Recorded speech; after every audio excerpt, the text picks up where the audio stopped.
Bonjour et bienvenue à toutes et à tous pour cette nouvelle plongée analytique. Je suis ravie de retrouver ceux qui nous écoutent pour décrypter ensemble un sujet qui transforme littéralement le monde sous nos yeux. Bonjour.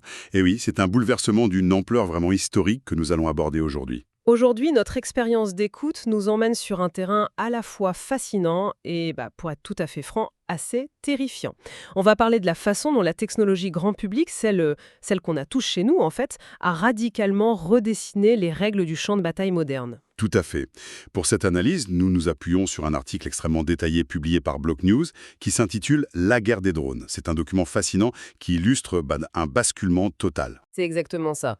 La mission de notre exploration sonore d'aujourd'hui, c'est de comprendre ce basculement.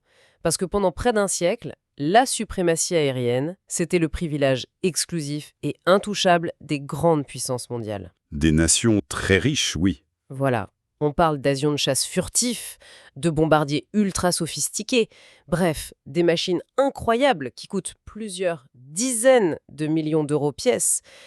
Et soudain, les règles changent. Elles changent du tout au tout. Aujourd'hui, un simple drone civil à 500 euros, le genre des gadgets en plastique que n'importe qui peut acheter sur Internet et bricoler sur la table de sa cuisine avec du ruban adhésif, eh bien, il est capable de neutraliser un char d'assaut lourd valant 5 millions d'euros. C'est la fin du monopole de l'industrie lourde sur la puissance militaire. Les armées régulières, avec leur logistique massive et leur chaîne de commandement très hiérarchisée, elles se retrouvent soudainement confrontées à une menace d'une agilité folle. Une menace peu coûteuse en plus. Peu coûteuse et surtout omniprésente. Ce n'est plus le blindage qui fait la différence aujourd'hui, c'est la vitesse d'innovation. Bon, décortiquons un peu tout ça pour bien comprendre comment on en est arrivé là. La première grande étape de cette transformation, que l'auteur de l'article appelle la révolution FPV, m'intrigue beaucoup. Le FPV, oui. Moi, je connais le sigle FPV qui signifie First Person View, donc le vol en immersion. Mais dans mon esprit, c'était réservé aux passionnés qui font des courses de drones dans les forêts ou aux vidéastes de l'extrême. C'est la même technologie à la base. Et comment ce loisir est-il devenu une arme redoutable qu'on appelle munition rôdeuse? D'ailleurs, quand on dit munition rôdeuse, on parle littéralement d'un explosif qui fait les 100 pas dans le ciel en attendant de trouver sa cible. C'est bien ça, hein? C'est une très bonne image, oui. Une munition classique, comme un obus d'artillerie, ça suit une trajectoire balistique prévisible. On tire et on attend. Exactement. Une fois tirée, on ne peut plus du tout la contrôler. La munition rôdeuse, elle flâne au-dessus du champ de bataille. Elle cherche. Elle attend le moment. Voilà. Et pour comprendre l'efficacité de ce fameux FPV, il faut vraiment s'imaginer l'interface utilisateur. Le pilote, il ne regarde pas un petit écran de contrôle posé sur ses genoux avec des reflets du soleil qui le gênent. Il porte un casque vert, non? Il porte un casque de réalité virtuelle complètement fermé, directement connecté à la caméra placée à l'avant du drone. Il est donc virtuellement assis à l'intérieur du drone. Et totalement assis dedans. Son cerveau interprète les images comme s'il volait lui-même. Et c'est ce qui permet une maniabilité hors du commun. C'est-à-dire? On parle de petits engins qui filent à plus de 100 km/h, pilotés par des opérateurs qui sont souvent installés dans des bunkers à plusieurs kilomètres de là. Et ça leur donne une précision vraiment différente d'un tir classique. L'immersion totale offre une précision chirurgicale. Un pilote expérimenté ne se contente pas de viser un char de manière globale, comme le ferait un canon. Il fait quoi alors? Il va piloter le drone en rase-motte, zigzaguer entre les arbres, éviter les obstacles à la dernière seconde, pour aller le loger, mais alors très exactement, dans l'écoutille ouverte de la tourelle du blindé. Ah ouais, c'est effrayant de précision. Aucune artillerie lourde ne peut faire ça de manière systématique. C'est impossible pour l'artillerie traditionnelle. Mais il y a un autre aspect de cette révolution FPV qui m'a vraiment frappé à la lecture. C'est la partie production. La logistique. Oui, parce qu'historiquement, pour soutenir un effort de guerre, il fallait d'immenses usines sidérurgiques, des complexes industriels géants. Qui devenaient des cibles d'ailleurs. Bien sûr, ces usines devenaient les cibles prioritaires des bombardements. Mais l'article de Block News explique que cette époque est révolue. Comment fabrique-t-on ces milliers de drones si on n'a plus d'usines? On assiste au triomphe de la production décentralisée. C'est presque du système D à l'échelle industrielle en fait. Du système D. Fini les usines géantes de 10 000 mètres carrés vulnérables aux missiles de croisière. Aujourd'hui, les chaînes de montage se trouvent dans des garages. Dans des garages? Dans des garages, des salons d'appartements ou de petits ateliers clandestins dissimulés dans des sous-sols. Attendez, on fabrique des armes de guerre dans des salons? Mais avec quels outils? Avec du matériel grand public, des imprimantes 3D classiques qui tournent jour et nuit pour fabriquer les châssis en plastique et les ailettes de stabilisation. C'est fou. Et les composants électroniques, comme les circuits imprimés, les moteurs sans balai, les batteries au lithium, eh bien, ils sont souvent commandés en ligne par lot sur de simples plateformes de commerce international. Comme n'importe quel colis qu'on recevrait chez soi. Exactement. Et tout est ensuite assemblé manuellement. Et ça suffit pour équiper une armée entière, ça? Les données chiffrées rapportées par Block News sur le conflit entre l'Ukraine et la Russie donnent le vertige. Ah oui, l'article cite ce conflit comme exemple concret. De manière totalement factuelle, oui. On observe que chaque camp produit et consomme des dizaines de milliers de drones FPV chaque mois. Des dizaines de milliers. Il faut bien visualiser ce volume. Des dizaines de milliers de drones. Tous les mois. C'est une production de masse invisible. C'est ça. Ce n'est plus une arme réservée à quelques unités de forces spéciales pour des missions d'infiltration très pointues. Le drone FPV est devenu la munition d'artillerie de base de l'infanterie moderne. De la tactique militaire pure et de cette production presque artisanale, on assiste à un véritable séisme financier. L'impact économique est énorme. On ne parle plus seulement de la façon dont on se bat, mais de la façon dont on finance la guerre.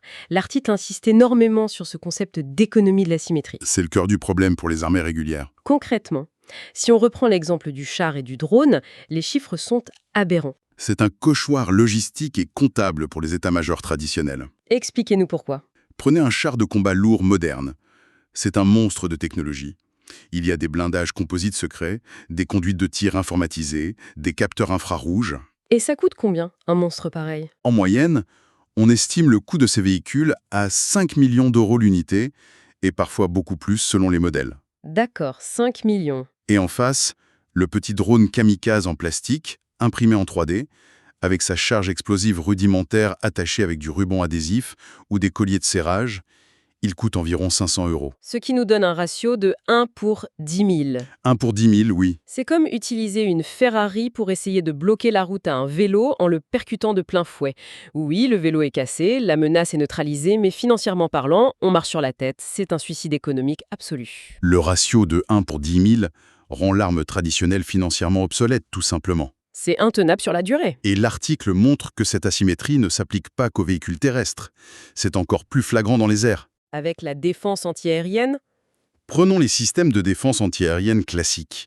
Ils ont été pensés, imaginés et budgétisés pendant la guerre froide pour abattre des avions de chasse supersoniques ou des missiles balistiques extrêmement rapides.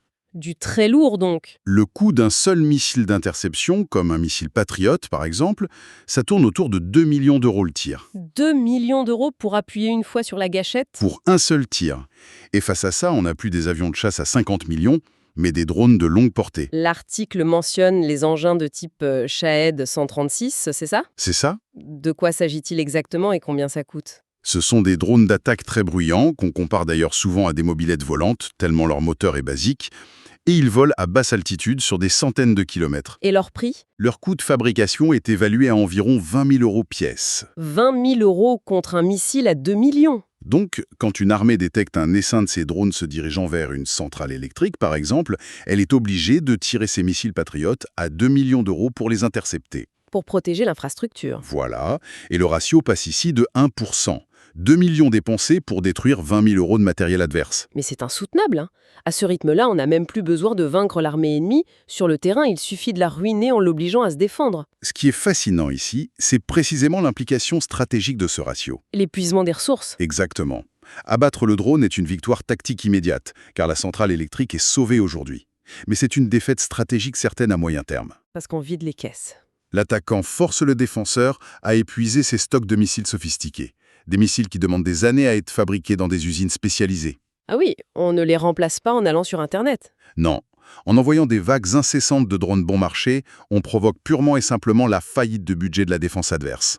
C'est une guerre d'attrition comptable. D'accord. Alors, une question évidente s'impose pour tous ceux qui essayent de visualiser cette situation avec nous. Comment diable peut-on se défendre sans se ruiner? C'est le grand défi actuel. Si le blindage d'acier d'un char ne sert plus à rien parce que le drone vise au centimètre près le seul point faible, et si les missiles sont trop chers pour intercepter des drones en plastique, que reste-t-il? Il faut changer de paradigme. J'ai lu dans l'article que la nouvelle ligne de front était devenue totalement invisible. On parle de guerre électronique. Puisque l'armure physique ne suffit plus, l'ingénierie militaire a dû développer une armure d'ondes radio. Une armure d'ondes radio. Voilà. C'est ce qu'on appelle le brouillage, ou le jamming en anglais. Comment ça fonctionne? Le talon d'Achille de ce drone FPV ultra maniable dont on parlait, c'est son pilote. Ou plutôt, c'est la communication ininterrompue qui doit exister entre le pilote et la machine. Le signal vidéo et les commandes. Si on coupe ce lien, le drone n'est plus qu'un bout de plastique inerte. Et comment on coupe ce lien concrètement? On émet un signal plus fort? C'est un peu ça.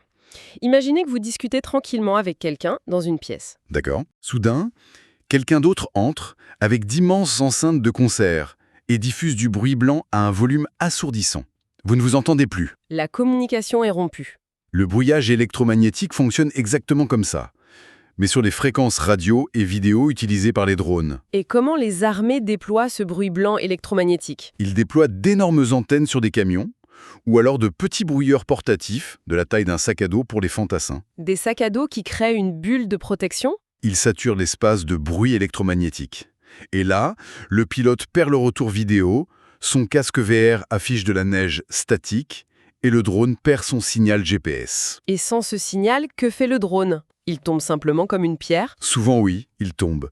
Ou alors il dérive au gré du vent, il s'égare dans la nature. Et pour les modèles un peu plus avancés, Certains modèles commerciaux tentent de remonter en altitude pour retrouver le signal ou de faire demi-tour à l'aveuglette. Mais dans tous les cas, ils perdent leur capacité létale ciblée. donc problème résolu, on met des brouilleurs de la taille d'un sac à dos partout et les drones tombent. C'est la solution parfaite? Sauf que les ingénieurs d'en face ne se tournent pas les pouces en regardant leur drone s'écraser. J'imagine bien, oui. Et c'est là que le rythme de l'innovation devient ahurissant. Block News dépeint un jeu du chat et de la souris qui est quotidien. Quotidien, à ce point-là, Si aujourd'hui une armée trouve la fréquence sur laquelle communiquent les drones ennemis et parvient à les brouiller efficacement toute la journée, que se passe-t-il la nuit suivante? les ingénieurs adverses, ces fameux développeurs cachés dans des sous-sols dont on parlait au début, ils récupèrent les données de vol des appareils perdus. Et ils font quoi avec ça juste? Ils réécrivent le code informatique des drones dans la nuit. Ils intègrent de nouveaux algorithmes de saut de fréquence. Le saut de fréquence, c'est-à-dire que le drone change constamment de canal de communication en plein vol? Exactement. Des centaines de fois par seconde. C'est brillant. Et dès le lendemain matin à l'aube, la nouvelle flotte de drones décolle, avec ce nouveau logiciel installé. Rendant le brouilleur de la veille inutile. Les brouilleurs de la veille deviennent totalement inefficaces face à ce nouveau comportement dynamique. C'est fou. Le cycle de développement et de déploiement d'une nouvelle arme ne prend plus 5 ans. Comme pour concevoir un nouvel avion de chasse, ça prend 8 heures. Une nuit de travail. La vitesse de frappe sur le clavier est devenue une arme de première ligne. C'est incroyable de se dire que la guerre repose autant sur des mises à jour logicielles nocturnes que sur l'artillerie. Mais cette course aux armements électroniques, ce jeu du chat et de la souris humain, il y a forcément une limite, non? Une limite physique, oui. Parce qu'un humain ne peut pas changer de fréquence indéfiniment. Et un brouilleur peut devenir toujours plus puissant. Si l'on relie ça à la situation globale, vous avez parfaitement raison. Alors, quelle est l'étape suivante? Les ingénieurs ont compris que la seule parade ultime contre un brouilleur de signal, c'est de créer un drone qui n'a plus du tout besoin de signal. Un drone aveugle? Un drone qui n'a plus besoin d'écouter son pilote.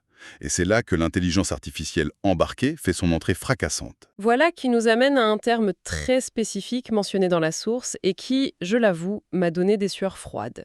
Le verrouillage optique. Le verrouillage optique, ou machine vision en anglais, j'ai vraiment du mal à me représenter la chose. C'est pourtant très concret. Si l'écran du pilote devient tout noir à cause du brouillage, comment le drone fait-il pour ne pas s'écraser bêtement? Comment fait-il pour voir? C'est l'évolution technologique majeure de ces derniers mois.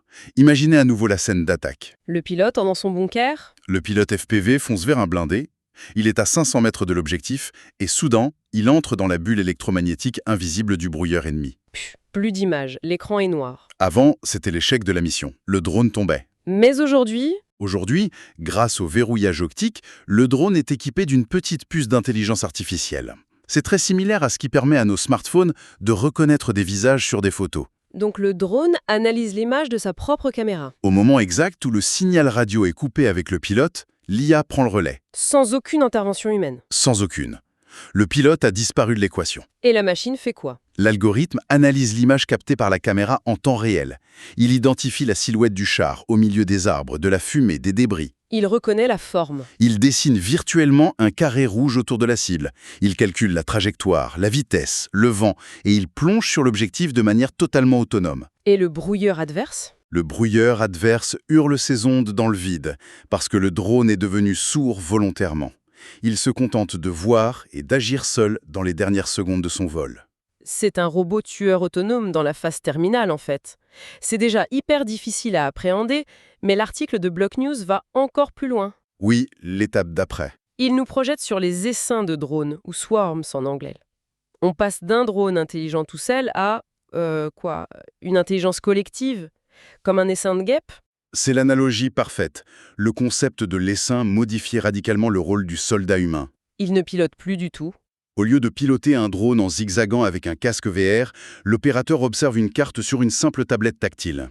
D'accord. Il dessine simplement un cercle autour d'une zone géographique, disons un carrefour routier critique, et il appuie sur un bouton pour déployer simultanément 30 ou 40 drones. Et ces 40 drones volent au hasard dans la zone désignée? Surtout pas au hasard. Ils sont interconnectés. Ils forment un réseau Wi-Fi volant entre eux. Ils se parlent. Ils communiquent constamment en vol.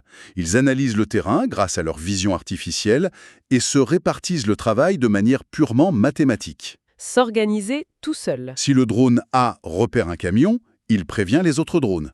Il dit, en langage code, cible verrouillée, passez à la suivante. C'est de l'optimisation pure. L'essaim calcule des trajectoires complexes pour saturer les défenses. Par exemple, il va coordonner l'attaque d'un seul char depuis le nord, le sud, l'est et l'ouest, exactement à la même seconde. C'est imparable. C'est un filet d'une redoutable efficacité. C'est impossible à stopper pour un opérateur de défense antiaérienne humain qui ne peut surveiller qu'un écran à la fois. Alors, qu'est-ce que tout cela signifie concrètement? Il faut une nouvelle parade. Parce que je me mets à la place des stratèges militaires. On a dit que les missiles à 2 millions d'euros étaient une faillite assurée. Oui. Et maintenant, on apprend que les brouilleurs électroniques deviennent obsolètes face à ces essaims d'IA qui n'écoutent plus rien. C'est le constat actuel. L'humanité est donc sans défense face à des morceaux de plastique à 500 euros. Comment rétablir un semblant d'équilibre économique face à ça? L'article aborde ce qu'ils appellent les boucliers du futur. Le retour à l'équilibre financier ne peut plus se faire avec des explosifs. Il faut des armes dont la munition est quasi gratuite. Quasi gratuite. Et la réponse se trouve dans les armes à énergie dirigée. Les armes à énergie dirigée? Le premier exemple majeur abordé dans la source, c'est le laser militaire, comme le système Dragonfire développé par le Royaume-Uni. Un laser de science-fiction. Je croyais que ça n'existait que dans les films de vaisseaux spatiaux ou au cinéma. C'est devenu une réalité militaire. Mais comment un rayon de lumière peut-il stopper un drone qui fonce à 100 km/h? Contrairement à un canon classique, qui projette un bout de métal lourd pour créer une explosion cinétique, Oui, l'impact physique. le laser, lui, concentre un faisceau de lumière d'une puissance extrême, qui est totalement invisible à l'œil nu d'ailleurs, et qui voyage de manière parfaitement rectiligne à la vitesse de la lumière. Donc il touche sa cible instantanément? Quand ce rayon touche la coque du drone à plusieurs kilomètres de distance, il concentre une telle chaleur que le plastique fond instantanément et les circuits imprimés brûlent de l'intérieur en quelques secondes. Et le drone tombe? Le drone s'embrase et tombe en chute libre. Et le principal avantage de ce système, j'imagine, c'est que ça ne coûte pas 2 millions d'euros à fabriquer. C'est le cœur de la révolution de la défense moderne. Le canon laser ne nécessite pas de poudre, pas de métaux rares usinés au millimètre près. Il faut juste du courant. Sa seule munition, c'est l'électricité. Tirer un coup de laser coûte littéralement quelques centimes d'euros. Quelques centimes pour détruire un drone. D'un seul coup, la dynamique financière s'inverse. On détruit un drone à 20 000 euros avec un tir à 10 centimes. C'est la fin de la guerre d'attrition comptable. Exactement. L'avantage financier repasse du côté de la défense. Ça semble être la parade absolue contre un drone isolé. Mais si on fait face à l'essaim de 40 drones dont vous parliez tout à l'heure, Là, le laser a ses limites. le laser ne peut fondre qu'un drone à la fois, j'imagine. Le temps de se concentrer sur une cible et de la faire fondre, les 39 autres sont passés. Est-ce qu'il existe une arme de zone? Oui, et c'est la deuxième grande famille d'armes à énergie dirigée abordée par Block News. Ce sont les générateurs de micro-ondes à haute puissance. Les micro-ondes. Comme dans une cuisine. Le principe de base est lié, on appelle ça les HPM. L'approche est différente du laser. C'est-à-dire? Au lieu de tirer un fin rayon très précis, comme un fusil de sniper lumineux, l'arme à micro-ondes fonctionne un peu comme un immense projecteur de stade. Elle balaye une large zone? Elle émet un large cône d'énergie invisible devant elle. Et que se passe-t-il si un essaim traverse ce cône invisible? C'est fulgurant. L'impulsion électromagnétique pénètre immédiatement à l'intérieur de tous les drones présents dans le cône. Ça les brouille? Bien pire, elle provoque une surtension brutale, une surcharge massive de tous les circuits électroniques. Ah, ça grille les composants physiques? Les microprocesseurs, les puces d'intelligence artificielle, les antennes GPS, tout grille instantanément, au sens propre du terme. Et ça marche sur plusieurs cibles en même temps? Qu'il y ait 1, 10 ou 100 drones dans le cône d'action, le résultat est le même. Tous les appareils perdent la vie électronique au même instant et tombent du ciel comme une pluie de pierres. C'est impressionnant. C'est un mur de protection invisible, pensé spécifiquement pour anéantir la technologie de l'essaim. Mais vous savez, tout cela soulève une question cruciale qui nous permet de synthétiser le constat de cette analyse passionnante. Laquelle? La nature même de la guerre a muté de manière irréversible sous nos yeux. C'est une véritable dronification du monde. C'est un excellent mot, la dronification. Repensez au conflit du XXe siècle. Le fantassin dans sa tranchée, l'angoisse au ventre, il scrutait le ciel lointain, entendant l'oreille pour essayer d'entendre le grondement sourd et lourd d'un bombardier ou le fracas d'un hélicoptère de combat. Des bruits de moteur énormes. Aujourd'hui, l'échelle de la peur a complètement changé. Le soldat moderne n'écoute plus les nuages. Il écoute quoi? Il retient son souffle pour capter un petit bruit strident, un bourdonnement aigu de petites hélices en plastique, presque comme un gros insecte caché derrière un buisson à 50 mètres de lui.